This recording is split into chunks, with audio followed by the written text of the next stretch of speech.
In this video, we're going to be taking a look at some of the great and some of the not so great things about the brand new OnePlus 11. Remember, this is not a full review video. I've got a long-term review video in the works, so keep an eye out for that, and be sure to check out our full written review listed in the description.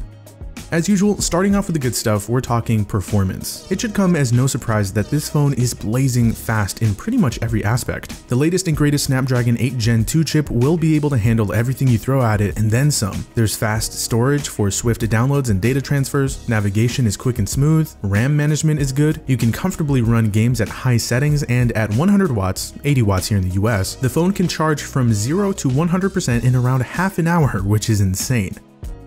Although you probably won't find yourself needing to charge the phone too often because battery life is excellent. Depending on your usage, you can expect anywhere between 6 to 9 hours of screen on time on average. A full day's use on a single charge is no sweat, and in some cases you'll be able to pull off 2 days use on a single charge. Not to mention the juice you can save by setting the display to 1080p.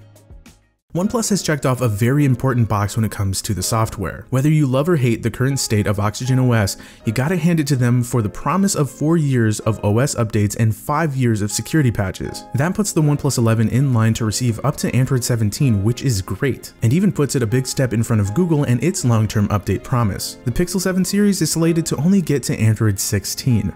I'm happy to say that the cameras this year are really good. They're not the best, but some of the shots that you can get here are downright impressive, and an honest surprise for obvious reasons. In very specific situations, I've gotten a shot that was right on par with, or better, than what I've gotten with a Pixel, Galaxy, or iPhone. The cameras are getting better.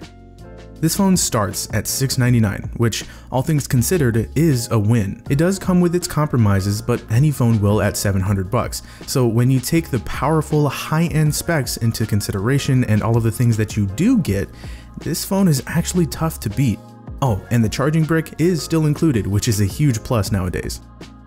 Onto the not so great stuff. For me, the elephant in the room here is that there's no wireless charging. Now I understand the need to cut some things to hit $700, and this can be considered nitpicking, but I feel at least basic wireless charge should be around for the option of convenience. It shouldn't be looked at as a deal breaker though, and the 80-watt wired charging does help make up for it.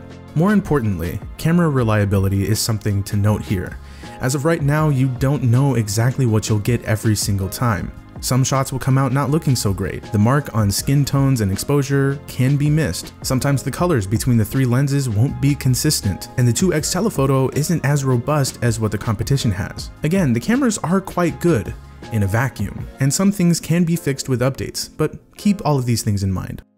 I have the green model of the 11, and it's got a glossy finish, which isn't my favorite. I miss the frosted glass from previous generations. This smudges up way too quickly. It's also very, very slippery, and if the black model is anything like the 10 Pro, it's only the slipperiest phone you'll ever use. The camera design is also very interesting. I know a lot of people don't like this at all, but it is what it is.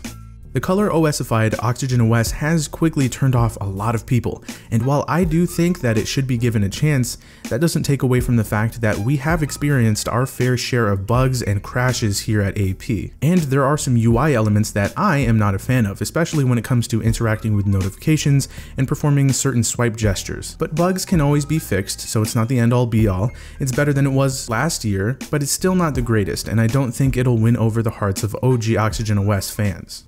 Lastly, the phone isn't IP68 rated, it's rated at IP64, which is closer to splash proof. Now this is a cause for concern for those that spend time around water, those that would actually like to take their phone swimming, or just want the peace of mind that when their phone is submerged in water, the phone will be perfectly fine.